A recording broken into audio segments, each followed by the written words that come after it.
Now, that's not the Christmas I had in mind. That's not what I asked for Christmas 2024. But I guess thanks to the Steelers, man, it made the holiday season even that much worse for me. It made Christmas that much worse for me. And that's tough to do up to this point for me because let me let you in on what happened over these last couple of days here and what I got for Christmas Eve and thus far today on Christmas. And it's just been hand warmers and some gloves. That's all I've gotten. So it's been pretty bad, bro. Christmas Eve, went over to fam's house, celebrated with cousins, relatives, and everything, and left out of there with hand warmers and a pair of gloves. Today, I'm how many hours into actual Christmas Day and have nothing to make up for it outside of the Steelers putting on putting that garbage on display on Netflix today. So, yeah.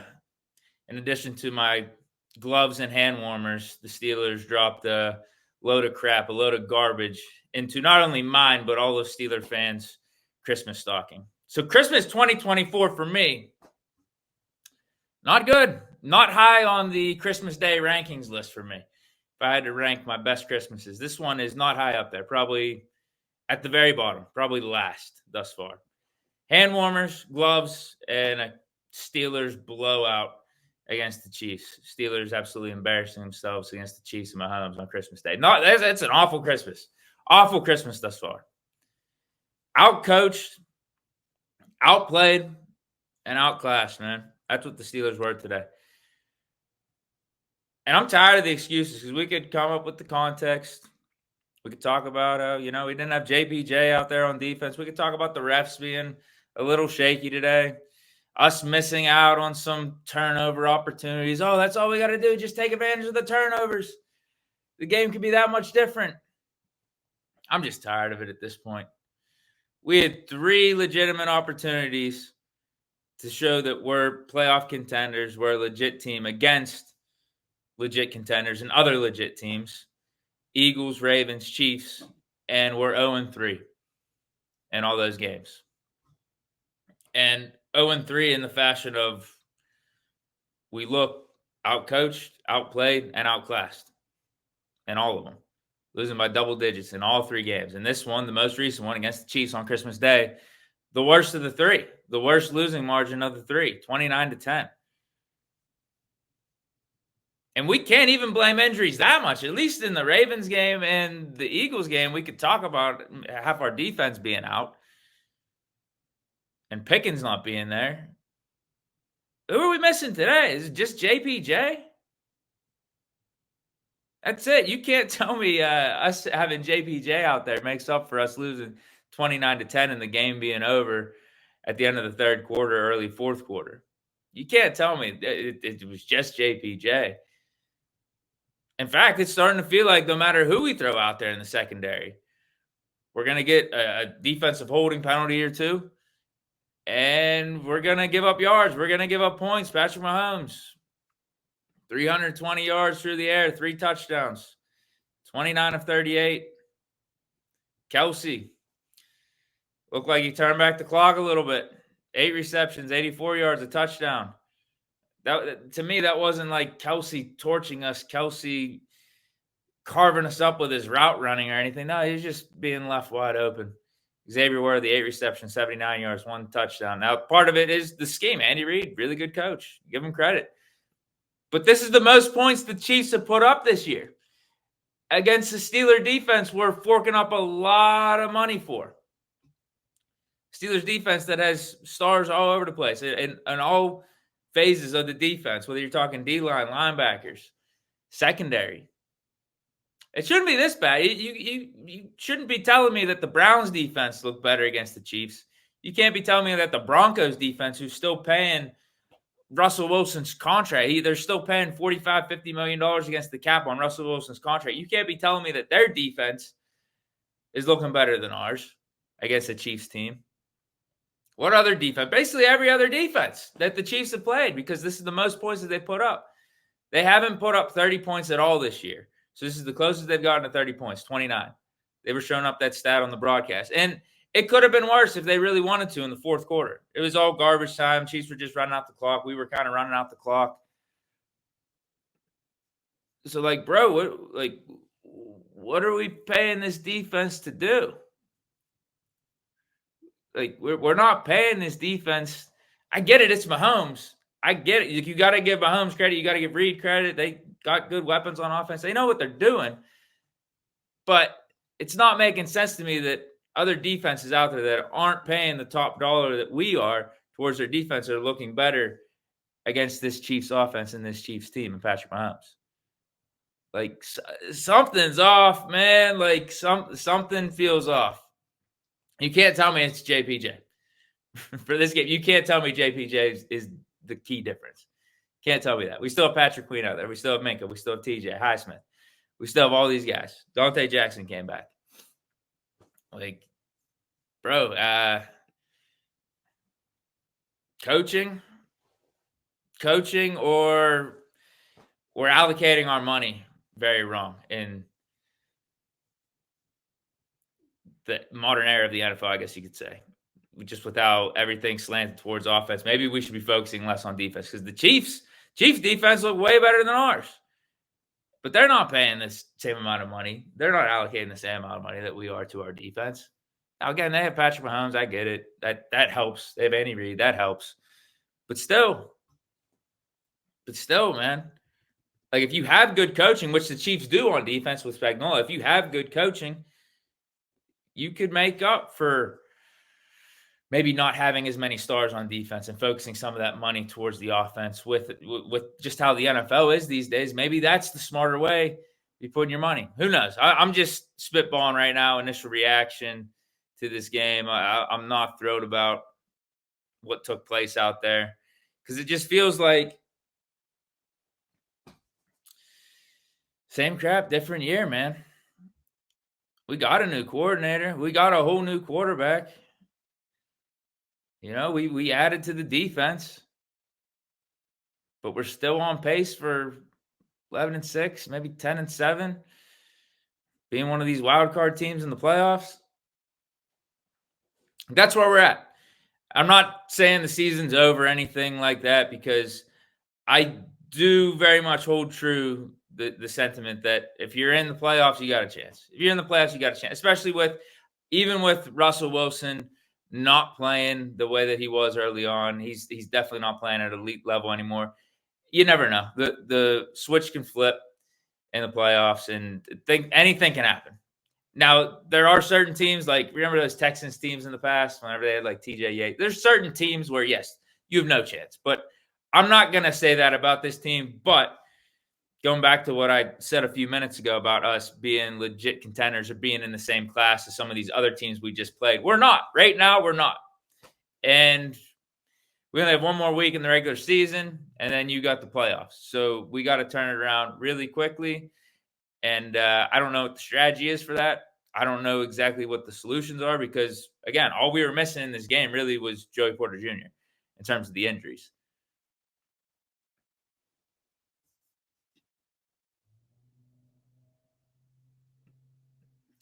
And Vasquez said, one and done in the playoffs. Let's hope not, man. Let's hope not. I mean, even if we get the 5 seed, which I think we have right now, right? That we would have the 5 seed with us losing. Now, some of that's dependent on what the Ravens do against the Texans here. We have the 5 seed. We've given up control of the division at least. Us against the Texans on the road, I don't see that as being one and done. But how we're playing right now, sure. Yeah, anything's possible one way or another. M. Vasquez says the line has been trashed since 2018. Yeah, O-line was not looking good in the pass protection today. Not looking great. Broderick Jones looking like a turnstile at times. I like what we were doing in the run game a little bit, though. Jaylen Warren in that late first quarter, throughout the second quarter, was definitely providing a spark for the offense. He was carrying us for a good majority, and a lot of that was due to, like, big gashing runs that he was able to pull off. So the run blocking was there at times. I think it was there for the most part. It's just that we got down double digits. It wasn't even double digits. That's the problem, too. It wasn't even double digits like that until the second half. It was early on, but then we got it back to one score.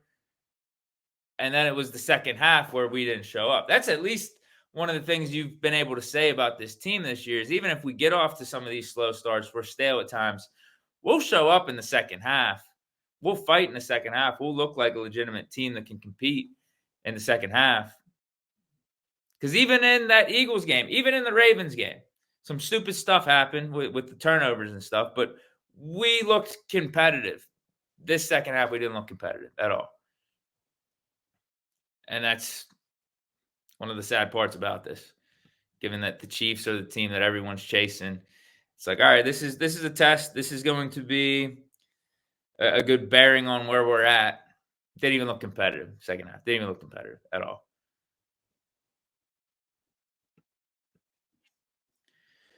Derek Shepard says, no reason for Terrell Austin to keep his job. Constant blown coverages and mid-communication at the end of the season is all in coaching. That's what I'm wondering, too.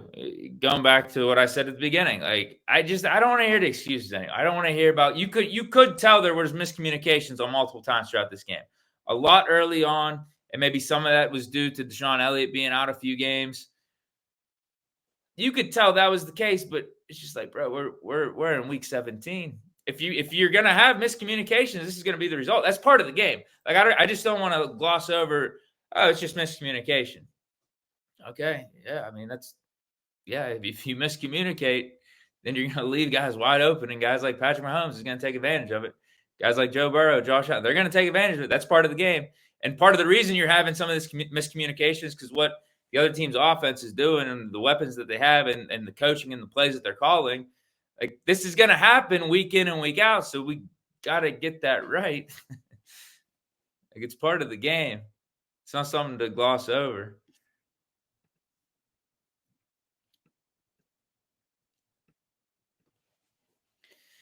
Bonta 36, last 3 games that we've had, we can leave at the start of the fourth. Actually, kind of. Actually, I mean, you're kind of right.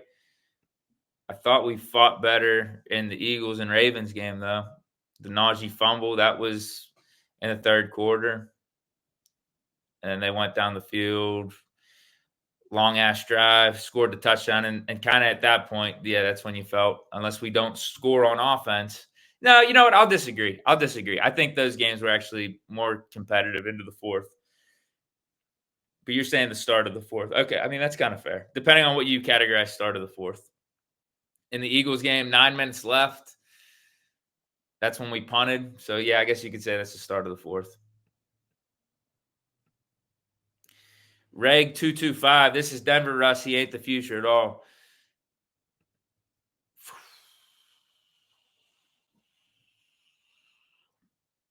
Yeah, this is going to start being a legit conversation now. If we only have 1 week left in the regular season, then we have playoffs. If Russ is playing like this,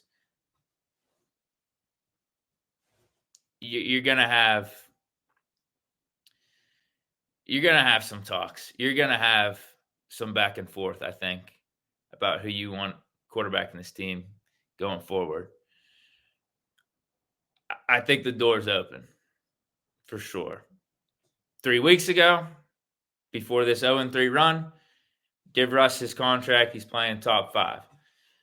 But the good thing about it being 3 weeks ago and in the middle of the season, we didn't have to make that decision at that time.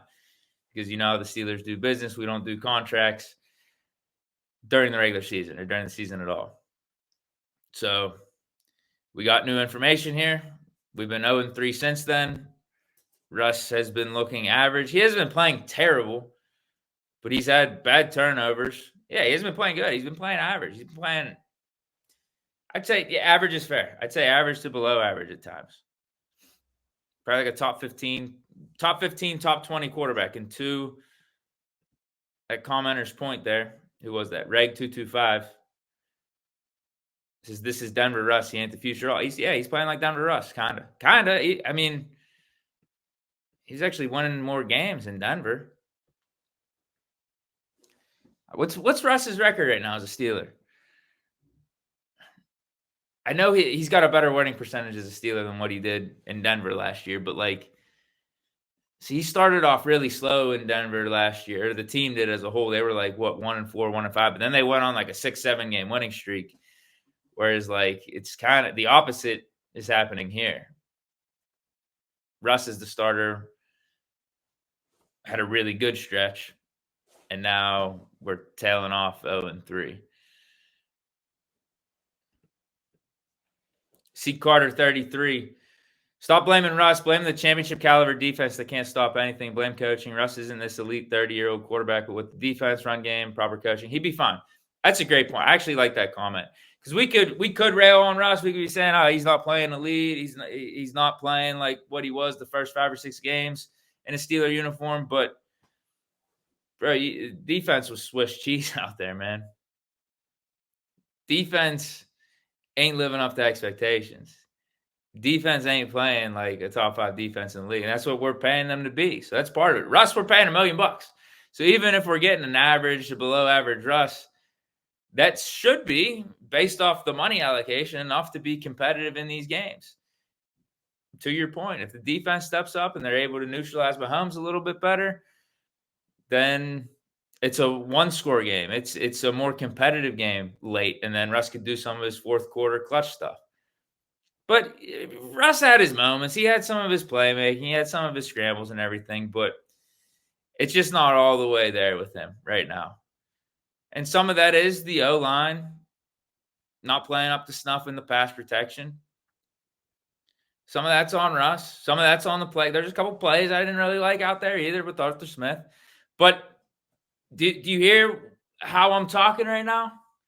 Isn't this kind of how we've been talking the last couple of years after Big Ben about the offense and the quarterback? Like, oh, if only the O-line played a little bit better. If the quarterback played a little bit better, if this turnover didn't happen, we're talking about all these like little excuses or little things, woulda, coulda, shoulda. And whenever Russ was playing the way that he was, the first 4 or 5 games, first 5 or 6 games, there was just no excuses because he was playing at such an elite level. He was elevating everyone around him. He was elevating the offense. He was elevating the team. That's what Big Ben did. That's what guys like Mahomes do, Josh Allen, Burrow. There's just like no excuse. You know that guy's out there. You know that guy's making plays. He's making it happen. No matter what bad things are happening around him, he's making it happen. And Russ just ain't there right now. So that's part of it for sure. But the defense not living. We're just at a bad spot. We're a bad team. We're a bad team right now. Maybe not bad. We're an average team. We're not in the same class as the Ravens, Eagles, and Chiefs. Those teams are legitimate contenders. And right now, I can't say that because we had an opportunity to showcase that we're in that class 3 games in a row, and we lost by double digits in all 3 of those games. Now it's the NFL. Can anything happen going forward? Yes, we could have a great game against the Bengals, turn things around, big turning point, and then we feel like we hit our stride in the playoffs. Everyone's healthy, and we're in the AFC Championship. Maybe we're in the Super Bowl. We go on this crazy run because that's what happens in the NFL. I do very hold true the sentiment that once you're in, you got a chance. So I'm not backing down from that. I'm not saying like we're one and done. Like I foresee the future that there's just no way. I'll tell you about where we're at right now, and it's not good. And this is where we were at last year. Ricky Mute says exactly we're a bad team. We were at this exact same point. Not completely. Kind of close. Different situations because we lost to bad teams 3 games in a row last year with Mitch. Remember that? We lost 3 bad games in a row. It was like Cardinals, Colts, Patriots. So this is a little different in terms of like at least we're losing to good teams, Eagles, Chiefs, Ravens. But we were at the exact same spot, I felt like. I think I was having the exact same conversation with you guys and saying that, hey, listen, we're bad right now. Like, this isn't good. We're quarterback play is not good. Defense is getting carved up. There's penalties galore. We're getting out-coached in all these games. Team looks flat. Players don't look like they're responding to the coaching. We're stale. That's where we were at when we were 7-7 after that Colts loss. But we still had a chance to make the playoffs. If we went out, who knows? And that's what happened. We won out. I thought we were one of the hottest teams going into the playoffs. We got the help we needed, made it. And Mason versus the Bills, that Mason Steelers team against the Bills, even though we screwed up a little bit in the first quarter, the first half of that wild card game, we were down a score in the second half. You know? It's just one of those things, man. Things can change in an instant. Things can change on a dime. Richard Arbizo says, we're definitely better than last year, but playoffs practically started after our bye, and most of the team is inconsistent. What do you mean by playoffs practically started after our bye?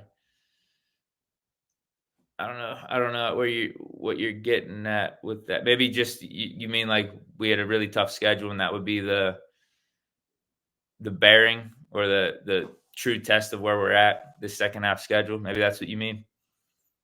Because right now we're in the playoffs, so it's like last year we had to like really fight that last month of the season to win these games to try to get into playoffs. So like to me, that's when the playoffs started. It's like if you lose a game, you're not in the playoffs. You kill your chances of making the playoffs.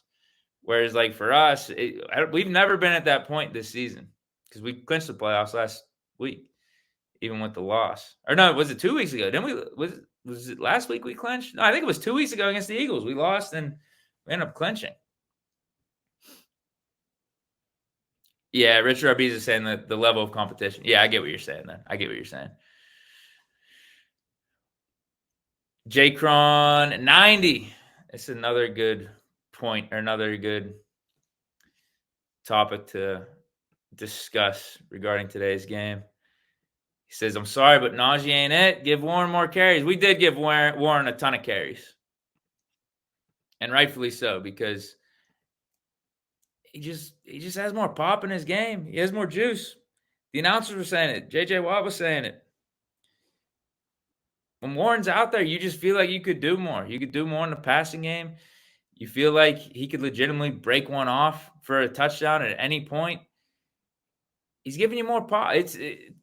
I mean, you guys watch the games. I don't need to like belabor this and go over this because if you watch it, you know. Jaylen Warren has way more spark, faster, more explosive, more agile than Najee. The only knock against Warren, the two knocks against Warren compared to Najee is he's a little less available, maybe not as durable, and ball security.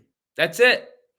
Those are the only two things. But if you're talking about like as the actual player, when the ball's in the dude's hands, Jaylen Warren's better. He's the better running back.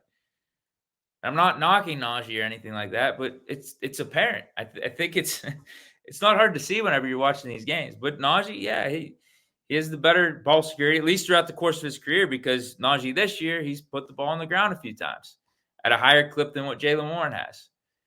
And then, yeah, I guess the availability, yeah, that's something. That's definitely something. But when Jalen's out there, when he is healthy, I think he's just the better running back. Now, Najee did end up with, it's funny because as I'm saying all this, he ended up with more yards compared to Jalen. 13 carries, 74 yards, 5.7 average. Jalen had 11 carries, 71 yards, 6.5 yards per carry. But a bunch of those Najee carries were in garbage time at the end of the game. But Jalen in the passing game, 5 receptions, 41 yards. So he had over 100 total yards on only 18 touches. Dude makes plays consistently. So, I mean, again, it's not a thing to knock against Najee. I think they're a good duo. But honestly, I thought about this more and more. It's like, who do you want to pay more going forward? Because that's going to be part of the conversation, I guess. Whenever you're talking about paying Najee, it's like, okay, do we want to be paying 2 running backs a decent amount of money? Or do we just pick one and then you draft the other guy to be the other part of the duo? For me, I'm keeping Jalen and then drafting Najee's replacement as opposed to the opposite, or as opposed to the reverse. I think Jaylen Warren's just more special than Najee Harris. I think he's like Jaylen Warren is a tougher guy to get, like what he brings to the table than Najee Harris. I think that's proven too, in a way, in like the yards per carry and the explosive plays that each of them get. credit to Najee for the availability, for all the things that he brings to the table, the pass protection, all that, the reliability. I get, like, there's no knocking that. He's going to have, 4 straight seasons of 1,000 yards. But if you look at, like, the yards per carry, you think to yourself, if I could get a competent running back in here, just a dude with some sort of talent, maybe a guy you draft in the second round, third round, whatever it is, and give him that amount of touches, and they prove to be confident, I think they could give us the same production. Whereas I don't think you could say the same thing with Jaylen Warren. I don't think he's easily replaceable like that. Reg225 says, what do you pay Jaylen per year? That's a good question. That's what I was wondering myself as I was watching this game.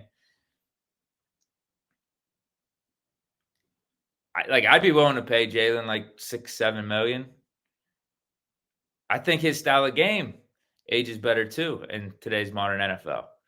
I basically said the same thing twice. Either say today's NFL or the modern NFL.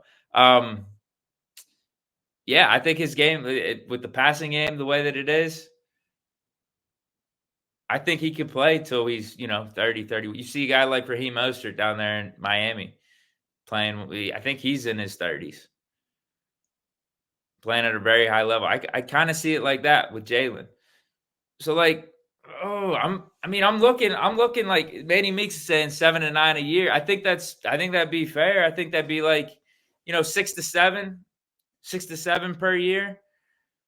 But my point is this: if you're paying Najee like 10 or 11, that's a lot to be allocating to your running back room. I'd rather be paying Jaylen the 6-7 and then draft the guy who's on a rookie contract. So that's like $1-2 million per year. And then you got your third guy. So you're allocating probably between like 11, 12, 13 million total to your running back room. I think that's the better way to be spreading your money around, as opposed to I'm paying Najee 10, 11, then Jaylen like the 6 or 7. You're paying like 20 to your running back room. I think that's too much. So if you had to pick between the two, I'm going Jaylen Warren. But maybe Omar can make the numbers work. Who knows what happens with the quarterback situation, how we're spending money elsewhere. Maybe you can have them both, which I'd be fine with. Completely fine with keeping Najee, keeping Jaylen. I think they are a good combo. But with how good Jaylen is when he's out there, it almost seems like a disservice sometimes that we're not getting him the ball more. Miles Reed says he's losing faith in Arthur Smith. We're not heading in the right direction. I know that. Defense ain't playing good, man. Russ ain't playing elite. We're turning the ball over. Just not a good combo. Not saying Arthur Smith is dialing up everything perfectly either. Terrell Austin's dialing up everything perfectly either. It's just, I think it's across the board. We're just bad. Bad coaching, bad playing. And we're getting the results that we're getting. We're losing to good teams by double digits. It's looking ugly. I want to go back to this Russ conversation about what are we going to do with him going forward. Because, man, some of you guys are bringing up Fields. If the season ended right now, let's just say the season ended right now. We had this conversation 3 weeks ago, right, when Russ was cooking. People were asking, like, oh, what do we do with Russ? Like, how much are we going to be paying him? What do you think his contract is going to be? Is he playing his way into a mega deal we're not going to be able to afford? And I was saying, if he keeps playing like this, he's playing at elite level, like, we're re-signing him, right? We've been looking for a franchise quarterback. We've been looking for elite quarterback play ever since Ben retired. We got one here. We're going to sign him. If you ask me today, this is what I said 3 weeks ago. If you ask me today, yeah, we're signing Russ. But now we got the new information. These 3 weeks have gone by. Russ has played the way that he has. We've gone 0-3. If you ask me right now, I'm having some serious conversations. I'm having some serious thoughts about moving on from Russ and just giving Fields a chance, giving Fields the keys and saying, like, bro, we're going to build around you. Let's give you like a 1 year, $10 million, $15 million prove it deal, almost like Sam Darnold, what he got with the Vikings. And let's see if you could be the guy long term. Because what Russ has been giving us these last 3 weeks has actually, you guys correct me if I'm wrong, it's been worse than what Fields was giving us in the 6 games that Fields played early in the season. Right? Because the hiccups are the things we were talking about with Fields was, okay, the ball security, it's not, the offense isn't completely buttoned up with Fields, even though I think he only had 1 turnover in all those 6 games. But there was still like a play or two, like a weird snap that would get us out of field goal range or put us in a bad field position. There'd be some clunky stuff that would occasionally happen with the offense. It wouldn't be completely buttoned up. But dude still had 10 total touchdowns, only 1 interception. We were 4-2. He was making dynamic plays with his legs, keeping plays alive, even when the offensive line was shoddy, whenever we were getting penalties. It felt like at times Fields was carrying us. But again, it wasn't completely buttoned up. It wasn't like a completely like professional offense that you would expect from a franchise quarterback leading it and being in complete command. And that's what we got whenever Russ came in, right? You could see the night and day difference just in terms of command control that Russ gave us over Fields. And then Russ's play, his dynamic play, like that was all in line too. So we were getting top quarterback play from Russ. But over these last like 3 or 4, there's been more turnovers with Russ at the helm. There hasn't been as many dynamic plays as we were getting whenever Fields was in there. So, like, if the season ended right now, I actually probably am leaning Fields for 2025. I am.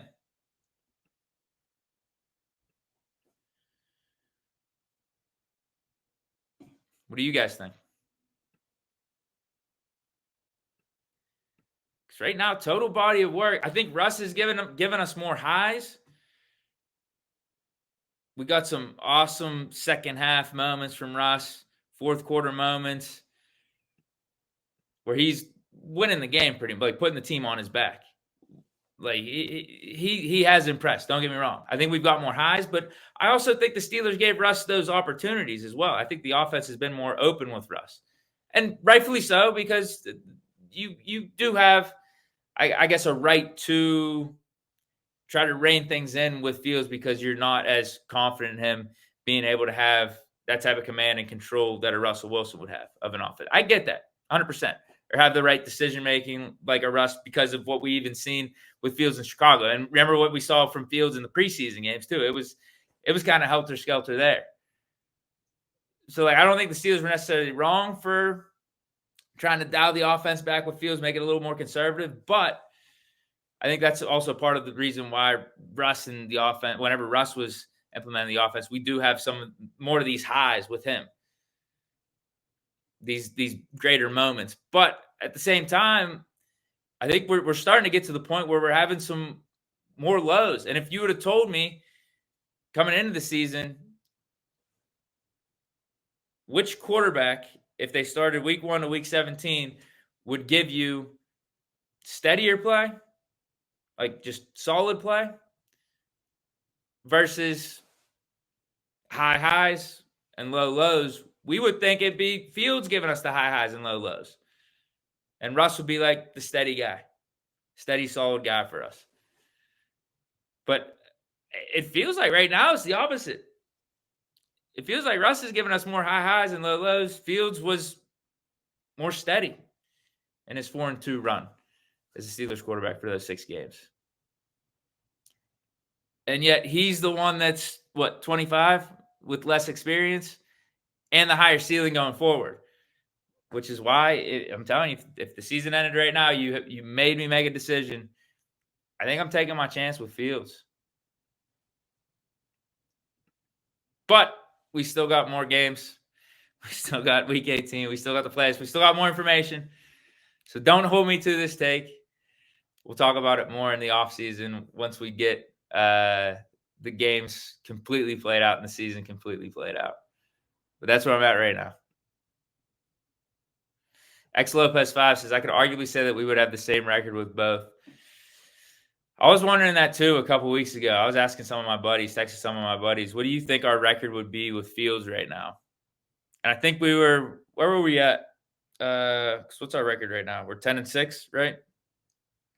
10-6. So, we were 10-3, 10-4. And I'm asking them, what do you think our record would be? And I think most of us agreed. Maybe it's like 1 or 2 more losses, but do we win one of these 3 games with Fields? I don't know. That's tough to say, especially with the defense playing the way that it is. But is our run game better? Do we get off to better starts with Fields? Are we better in the red zone? Those are legitimate questions too. We can't take away what Russ has been able to do in some of these second halves, though.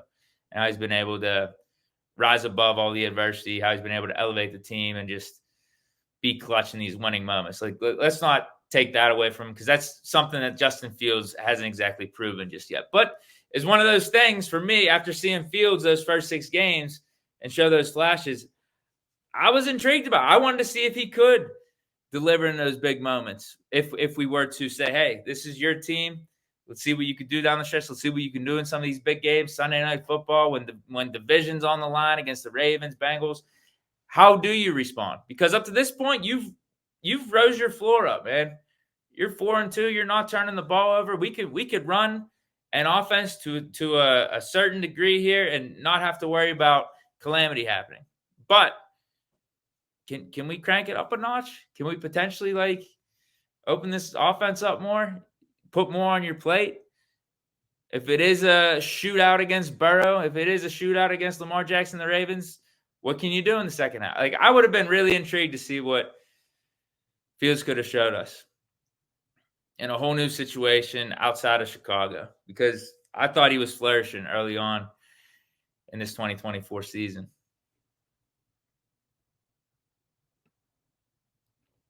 X Lopez 5 says, what if we could have traded Russ for a good price early in the season to set up Fields for the rest of the season? I was open to that. I don't think anyone was going to give us what we were asking for, what we would have wanted. Because to me, the only way I would have given up Russ would have been for a first or second round pick. Because I think there was just too much value in having Russ on this roster that, it would have to be something ridiculous. It would have to have been a first or a second round pick. I don't think any team was giving up that for Russ, sight unseen, given that he didn't play any games this year. All you got to see him was a little bit in the preseason, and that didn't look too good.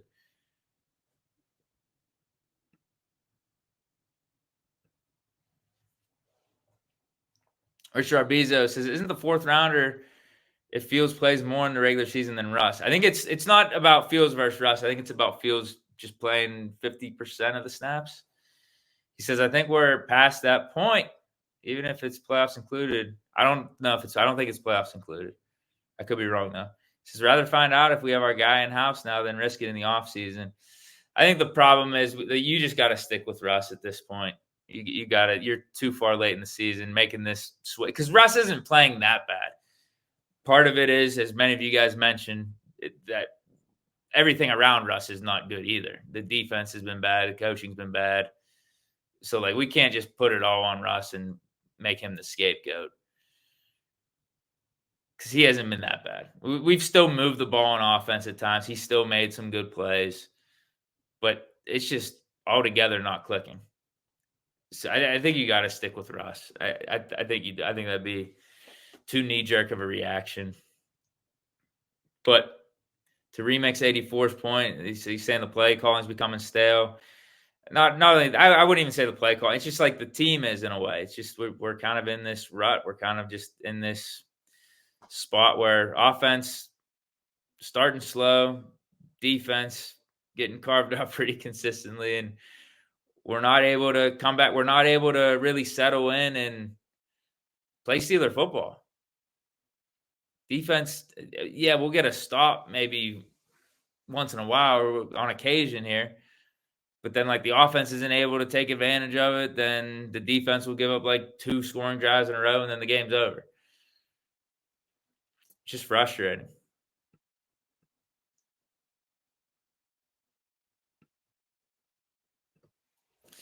All right, I think that's it, man. I don't know what else there is to say. We kind of suck right now. Yeah, kind of suck.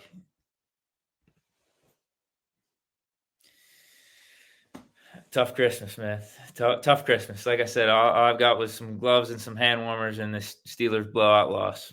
That's all I got thus far. Maybe I'm gonna go hang out with my family after this, so maybe I'll get some presents or some legit presents at least to make up for it. But if not, man, this is bottom of the list in terms of favorite Christmases, best Christmases for Deke, man. Tough, really tough one. I didn't even get any good gifts thus far. There's still some Christmas left, so we'll see. Like I said, I'm gonna hang with the fam here. Maybe I'll get something better, but I'm out of here. Merry Christmas to everyone out there too. I guess I don't know. Stay tuned for the schedule coming up too, for in terms of content and everything. Might be some changes. Might be some things. Might be some switch up. Might be a little different of a schedule going forward. So stay tuned for that. I'll let you guys know. Keep you guys informed.